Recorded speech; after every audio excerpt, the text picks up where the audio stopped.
അപ്പൊ ഈ ഒളിച്ചോട്ടം എന്ന് പറഞ്ഞാൽ നമ്മൾ പണ്ടോട്ട് അടിക്കടിക്ക് കേൾക്കാറുണ്ട്. അപ്പോൾ ഈ ഒളിച്ചോട്ടം കുറെ കേട്ടിട്ടുണ്ടെങ്കിലും ഇതുവരെ അതിന്റെ ഒരു റിയൽ വീഡിയോ അല്ലെങ്കിൽ CCTV ഫുട്ടേജ് കണ്ടിട്ടില്ല. അപ്പൊ ഞാനവിടെ ആദ്യം ഇങ്ങനത്തെ ഒരു ഒളിച്ചോട്ടത്തിന്റെ വീഡിയോ കാണുന്നത് പറഞ്ഞ മനസ്സിലായില്ലേ. അപ്പൊ അതില് പ്രത്യേകിച്ചൊന്നും ഇല്ല, ജസ്റ്റ് എന്തോ ബാഗും കവറൊക്കെ എടുത്ത് ഒരു ടാക്സി കാറിൽ വേറെ പയ്യന്റെ ഒപ്പം ഒരു പുരുഷന്റെ ഒപ്പം പോകണം, അത്രേ ഉള്ളൂ. അല്ലാണ്ട് വല്ല ഓടലൊന്നും ഇല്ല പറഞ്ഞ മനസ്സിലായില്ലേ. അപ്പൊ ഒന്നാമത് കാര്യം എന്ന് വെച്ച് കഴിഞ്ഞാൽ പണ്ട് കാലത്തൊന്നും ഈ CCTV അത്ര സജീവമല്ല പറഞ്ഞ മനസ്സിലായില്ല. അപ്പോ അത് ആൾക്കാർക്ക് അങ്ങനെ തെളിവ് പോലെ എടുത്തു വെക്കാനോ അല്ലെങ്കിൽ കാണിക്കാനോ ഒന്നും പറ്റിയിരുന്നില്ല. പിന്നെ പണ്ടത്തെ അത്രയ്ക്കും ഒളിച്ചോടെ ഇപ്പൊ ഉണ്ടെന്ന് എനിക്ക് തോന്നണല്ലേ പറഞ്ഞ മനസ്സിലായില്ല. ആൾക്കാർക്ക് ഒന്നാമത് പറഞ്ഞ പോലെ എല്ലാവരും ലീഗലി മൂവ് ചെയ്യാൻ തുടങ്ങിയിട്ടുണ്ട്, ബോധം വന്ന ആൾക്കാർക്ക്. ഇപ്പൊ ഡൈവേഴ്സും അല്ലെങ്കിൽ പറഞ്ഞ കോടതി അല്ലെങ്കിൽ വേറെ തെളിവുകളൊക്കെ വെച്ചിട്ട് മൂവ് ചെയ്യാൻ തുടങ്ങി. ഒളിച്ചോട്ടം പിന്നെ നടക്കുന്നത് ഈ പറഞ്ഞ പോലെ ലോ ലെവൽ ആൾക്കാരില്ല, അതായത് ഫിനാൻഷ്യലി അല്ല പക്ഷെ മെന്റലി കുറച്ച് ലോ ആയിട്ടുള്ള ആൾക്കാരുണ്ടാവല്ലോ. അപ്പൊ അങ്ങനെ ഇവരൊക്കെ ആ ഒരു കാറ്റഗറി ആയിട്ടാണ് എനിക്ക് തോന്നിയാണ് പറഞ്ഞ മനസ്സിലായില്ലേ. അപ്പോ സത്യത്തിൽ ഈ ഒരു വിഷയത്തിൽ ഈ അഖിൽ എന്ന് പറഞ്ഞ യൂട്യൂബറിന്റെയും പുള്ളിയാറിന്റെ വൈഫായിട്ടുള്ള മാഗിയുടെയും ഈ ഒരു വിഷയത്തിൽ എനിക്ക് ഇടപെടാൻ ഒട്ടും താല്പര്യം ഉണ്ടായിരുന്നില്ല. ഇപ്പൊ യൂട്യൂബ് എടുത്തു കഴിഞ്ഞാൽ 2 ദിവസമായിട്ട് ഇവരുടെ ഫുള്ള് ഇവരുടെ മുഖം ഇവരുടെ കാര്യങ്ങൾ ട്രോൾ ആയാലും ഇൻഫ്ലുവൻസേഴ്സിന്റെ റിയാക്ഷൻ ആയാലും വന്നുകൊണ്ടിരിക്കുന്നത്. പക്ഷെ ഇതിൽ എനിക്ക് റിയാക്ട് ചെയ്യാൻ ഉണ്ടായ ഒരു കാര്യം എന്ന് വെച്ച് കഴിഞ്ഞാൽ, അല്ലെങ്കിൽ ഇതിനെ പറ്റി പറയാൻ ഒരു സന്ദർഭം ഉണ്ടായെന്ന് വെച്ച് കഴിഞ്ഞാൽ, ഒരുപാട് ഇൻഫ്ലുവൻസേഴ്സും കുറെ ഷോർട്സിലും ഈ മേഘേനെ നല്ല രീതിക്ക് ആക്രമിച്ചിട്ട് എല്ലാവരും എന്താ പറയാ ഈ അഖിലിനെ വല്ലാണ്ട് പ്രൊട്ടക്ട് ചെയ്തിട്ട്, അഖിലിന്റെ ഫ്രണ്ട്സ് ആണെന്ന് ഭൂരിഭാഗം യൂട്യൂബേഴ്സും പ്രൊട്ടക്ട് ചെയ്തിട്ട് ഭയങ്കര പ്രൊട്ടക്ഷനും ഈ മേഘനെ ഭയങ്കര അറ്റാക്കിങ്ങും പറഞ്ഞ മനസ്സിലായില്ലേ. ആ ഒരു സന്ദർഭത്തിൽ എനിക്ക് കുറച്ച് കാര്യങ്ങൾ പറയണമെന്ന് തോന്നി. കാരണം സൈക്കോളജിയും ഹ്യൂമൻ സൈക്കോളജിയും അല്ലെങ്കിൽ റിലേഷൻ സൈക്കോളജിയും എനിക്ക് നന്നായിട്ട് അറിയാം. അപ്പോ അല്ലെങ്കിൽ ലോകപരിചയമുണ്ട്, അതിന്റെ അഹങ്കാരം എനിക്കുണ്ട് പറഞ്ഞ മനസ്സിലായില്ലേ. അപ്പൊ ഇതിനുള്ള ഒരു കാര്യം എന്ന് വെച്ചാൽ, അപ്പൊ ഇത് പറഞ്ഞപ്പോഴാണ് ഞാൻ ഈ വ്യക്തികളൊക്കെ പറ്റി ഒരു ചെറിയ റിസർച്ച് നടത്തിയത്. എനിക്ക് അഖിലിനെന്ന് അറിയില്ല, കാരണം ഞാൻ ഇതിലൂടെ എന്റെ യൂട്യൂബ് എടുത്ത് അറിയാൻ പറ്റും. ഇതിലൂടെ ഞാൻ ഇന്റർനാഷണൽ ലെവലാണെങ്കിൽ അല്ലെങ്കിൽ ഇതിലൂടെ പൊളിറ്റിക്കൽ സൈഡ് ഓഫ് യൂട്യൂബിലാണ് ഞാൻ ഇതിലൂടെ ആക്റ്റീവ്. അല്ലെങ്കിൽ ഇതുപോലത്തെ ഈ കോമാളിത്തരങ്ങളൊന്നും അത്ര കാണാറില്ലേ പറഞ്ഞ മനസ്സിലായില്ലേ. ഇതിലൂടെ പൊളിറ്റിക്കൽ ആയിട്ടുള്ള വീഡിയോസും അല്ലെങ്കിൽ പൊളിറ്റിക്കൽ കോമാളിത്തരങ്ങളൊക്കെ ഞാൻ പിന്നെയും കാണാറുണ്ട് പറഞ്ഞ മനസ്സിലായില്ലേ. അപ്പൊ എനിക്ക് അറിയില്ല ഈ അഖിൽ എന്ന് പറഞ്ഞ വ്യക്തിയുടെ മുഖം എവിടെയോ കണ്ടു പരിചയമുണ്ടെന്നല്ലാണ്ട് ഒരു തരത്തിലും എനിക്ക് ഇയാളെ പറ്റി അറിയില്ല. അപ്പൊ ഞാൻ 2 ദിവസം നോക്കി ഇതെന്തിട്ടാണ് പുള്ളിക്കാരൻ കാര്യം ഇതെന്താണ്. അപ്പൊ നോക്കിയപ്പോൾ പുള്ളിക്കാരൻ യൂട്യൂബിൽ അത്യാവശ്യം നല്ല ഫോളോവേഴ്സ് ഒക്കെ ഉണ്ട്, 5 മില്യൺ അടുത്ത് ഫോളോവേഴ്സ് ഉണ്ട്, നല്ല വ്യൂസ് ഉണ്ട്. അപ്പൊ അത്യാവശ്യം പൈസ ഉണ്ടാവും, ഒബ്വിയസ്ലി എല്ലാവർക്കും അറിയായിരിക്കും. അപ്പൊ ഞാൻ നോക്കിയപ്പോ എനിക്ക് മനസ്സിലായ ഒരു കാര്യം എന്ന് വെച്ച് കഴിഞ്ഞാൽ, ഈ അഖിൽ NRD ആരും അധിക്ഷേപിക്കുന്നില്ല, പക്ഷെ എനിക്ക് മനസ്സിലായ ഒരു കാര്യം പറയുന്നതാണ്, പുള്ളിക്കാരൊരു മൊണ്ണയായിട്ടാണ് എനിക്ക് തോന്നുന്നത് പറഞ്ഞ മനസ്സിലായില്ലേ. പൈസ ഉണ്ട്, അത്യാവശ്യം യൂട്യൂബിൽ പൈസ ഉണ്ടാക്കാനുള്ള കഴിവുണ്ട് പറഞ്ഞ മനസ്സിലായില്ലേ. ഈ കോമാളിത്തരം കാണിച്ച എങ്ങനെ അൽഗോരിതത്തെ കീഴ്പ്പെടുത്താമെന്നൊക്കെ അറിയാം. അപ്പൊ പിന്നെ എന്താ പറയാ ഒരു ആക്ടർ എന്ന രീതിയിൽ ഈ കോമാളിത്തരം കാണിക്കുന്ന ഒരു കഴിവാണ് പറഞ്ഞ മനസ്സിലായില്ലേ. അപ്പോൾ അങ്ങനെയുള്ള ഒരു വ്യക്തിയാണ് പറഞ്ഞ മനസ്സിലായി. പക്ഷെ മെന്റലിയും ഫിസിക്കലിയും അത്ര ടോപ്പ് ആണെന്ന് പറയാൻ പറ്റില്ല. അപ്പൊ അത് ഞാൻ പറഞ്ഞുതരാം. അതായത് ഒരു പുരുഷനും സ്ത്രീയും തമ്മിൽ ഈ ഒരു എന്താ പറയാ കല്യാണം പോട്ടെ, ഇപ്പൊ നമ്മള് നമ്മുടെ ഹിസ്റ്ററി എടുത്തു കഴിഞ്ഞാൽ, അല്ലെങ്കിൽ ഇപ്പൊ ആനിമൽ കിങ്ഡം അതായത് മൃഗങ്ങളുടെ ഇത് എടുത്താലും ടോപ്പായിട്ടുള്ള, അതായത് ആനിമൽസിന്റെ ഇടയിൽ കരുത്തുള്ളവൻ, അതായത് ഇപ്പൊ സിംഹം എടുത്തു കഴിഞ്ഞാൽ കരുത്തുള്ള സിംഹത്തിന്റെ അടുത്താണ് ഈ സ്ത്രീ സിംഹം ഈ പറഞ്ഞ പോലെ ഇണചേരാൻ പോവുള്ളൂ. എന്തുകൊണ്ടാ? സ്ത്രീകൾക്ക് എപ്പോഴും അവരൊപ്പമുള്ള ആൾ ടോപ്പായിരിക്കും എന്നുള്ള ചിന്തയുണ്ട് പറഞ്ഞ മനസ്സിലായില്ലേ. അപ്പൊ അത് ഈ ടോപ്പ് എന്ന് പറയുമ്പോൾ അത് ഇപ്പോ ആനിമൽ കിങ്ഡത്തിലാണെങ്കിൽ പറഞ്ഞ പോലെ കരുത്ത് മാത്രമാണ് ഈ പറഞ്ഞ പോലെ ആക്രമിച്ച് കീഴ്പ്പെടുത്തി മറ്റ് അതിൽ ടോപ്പ് എടുക്കുന്ന ആൾക്കാരെന്ന് പറഞ്ഞ് കേട്ടാണിത് പറഞ്ഞ മനസ്സിലായി. പക്ഷെ മനുഷ്യന്മാരിൽ നോക്കണെങ്കിൽ ഇപ്പൊ നമ്മുടെ ഒരു കറണ്ട് സിനാരിയോയിൽ ശരിക്കും പുരുഷന്മാരിൽ ടോപ്പ് ആവാന്ന് വെച്ച് കഴിഞ്ഞാൽ 3 കാറ്റഗറി ഉണ്ട് പറഞ്ഞ മനസ്സിലായി. അത് മെന്റലി ടോപ്പ് ആവണം, ഫിസിക്കലി ടോപ്പ് ആവണം, ഫിനാൻഷ്യലി ടോപ്പ് ആവണം.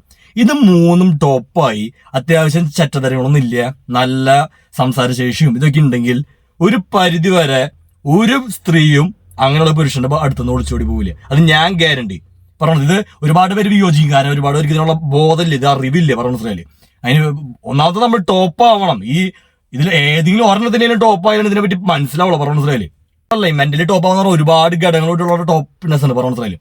ഫിസിക്കലി ടോപ്പ് ആവാന്ന് വെച്ച് കഴിഞ്ഞാൽ കുറെ മസിൽ കാണിക്കലല്ല, ഫിസിക്കലി ഫിറ്റ് ആവണം.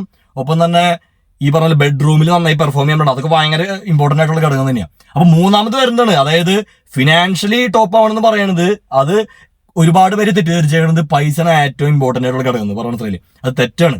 അത് മാനസികമായിട്ട് ടോപ്പ് ആവാൻ പറ്റാത്ത ആൾക്കാരുടെ ഒരു മുടന്റെ ന്യായം മാത്രമാണ് പൈസ ഉണ്ടെങ്കിൽ എല്ലാം ആയി എന്നുള്ളത്. അത് വെറുതെ.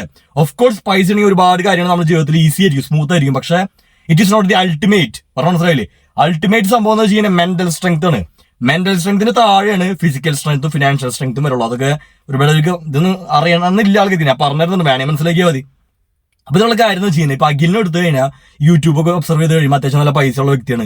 കാരണം ഇത്രയ്ക്ക് ഫോളോവേഴ്സും വ്യൂസ് ഒക്കെ ഉണ്ടെങ്കിൽ ഡെഫിനറ്റ്ലി നല്ല രീതിക്ക് പൈസ ഉണ്ടാക്കി ഉണ്ടാവും. അതിനുള്ള ബോധമൊക്കെ ഉണ്ട് പുള്ളിക്കാരൻ മനസ്സിലായില്ല. അപ്പൊ ഈ മേഘ എന്ന് പറയുന്നത്, ഈ മേഘനെ പറ്റി പറയുന്നത് എനിക്ക് മനസ്സിലായ കാര്യം എന്ന് വെച്ചാൽ പുള്ളിക്കാരത്തി ഒരു എന്താ പറയാ ഒരു നാട്ടുമ്പുറത്തെ ഒരു മൊണ്ണെന്ന് പറയാൻ പറ്റില്ല, ഇവനൊരു മൊണ്ണയായിട്ട് എനിക്ക് തോന്നിയിട്ടുണ്ടെങ്കിലും പക്ഷെ ഈ സ്ത്രീ ഈ മേഘ അത്രയ്ക്ക് ഒരു മൊണ്ണയല്ല, അത്യാവശ്യം ഈ കുരുട്ടുബുദ്ധിയുള്ള ഒരു കൂട്ടത്തിലും പിന്നെ ഈ പറഞ്ഞ പോലെ നാട്ടിൻപുറത്ത് ജീവിത രീതിയുള്ള സ്ത്രീയാന്ന് തോന്നുന്നു പറഞ്ഞ സ്ത്രീയിൽ.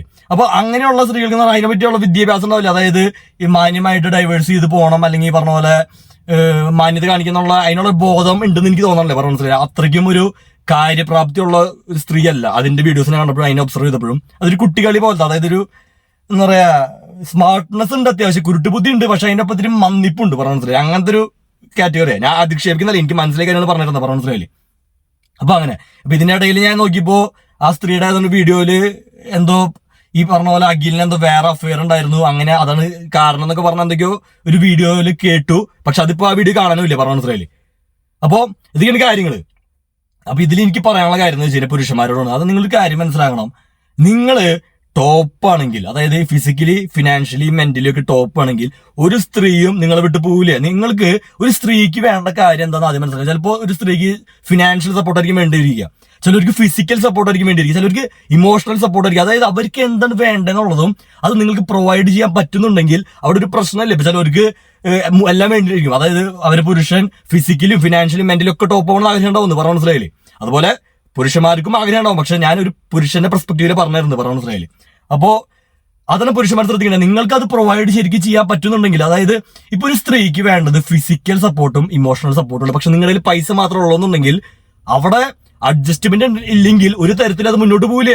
കാരണം ആ സ്ത്രീക്ക് വേണ്ട സംഭവം നിങ്ങളിൽ ഇല്ല, പക്ഷെ നിങ്ങളിൽ പൈസ ഉണ്ട്, പക്ഷെ ആ സ്ത്രീക്ക് പൈസ അല്ല വേണ്ടേ. ഞാൻ മനസ്സിലാവും. അതായത് രണ്ട് സിങ്ക് ആവണം. ഈ സിങ്കിങ് നടന്നതിന് ഒരു പരിധി വരെ ഒളിച്ചോട്ടും ഈ പറഞ്ഞ പോലെ അവിഹിതങ്ങളും ഡൈവേഴ്സുകളും ഒക്കെ ഒഴിവാവും. പിന്നെ ജീവിതത്തിൽ വേണ്ട കാര്യം എന്ന് വെച്ച് കഴിഞ്ഞാൽ ചെറ്റത്തങ്ങൾ ഒഴിവാക്കുക, ആത്മാർത്ഥത പുലർത്തുക ഒരു ബന്ധങ്ങളിൽ.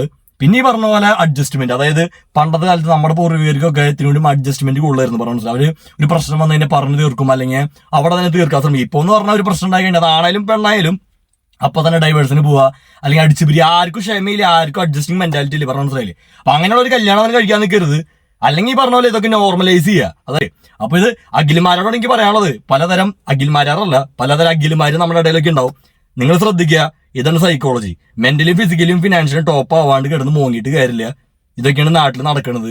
ഇത് ചിലവര് ഇത് ഫേമസ് ആയതുകൊണ്ട് നമ്മളൊക്കെ അറിഞ്ഞു, ഈ അഖിൽ ഫേമസ് ഉണ്ടോ, അല്ലെങ്കിൽ നമ്മൾ അറിയില്ല. ഒരുപാട് നടക്കുന്നുണ്ട്, ഇന്ത്യയിലായാലും ഇന്ത്യക്ക് പുറത്തായാലും കേരളത്തിലായാലും ഒക്കെ. കുറെയൊക്കെ ഡൈവേഴ്സിന്റെ വക്കിലൂടെ പോയി അത് പുറലോകം അറിയാണ്ട് ഒതുക്കിപ്പെടും. ഇതാണ് ഭൂരിഭാഗം ഡൈവേഴ്സുകൾക്ക് ഉണ്ടാവാനുള്ള കാര്യം ഇത് തന്നെയാണ്, അവിഹിതങ്ങൾ ഉണ്ടാവാനുള്ള കാര്യം ഇത് തന്നെയാണ്. അപ്പൊ ശ്രദ്ധിച്ച് കാര്യങ്ങൾ ചെയ്യുക വേണമെന്നുണ്ടെങ്കിൽ.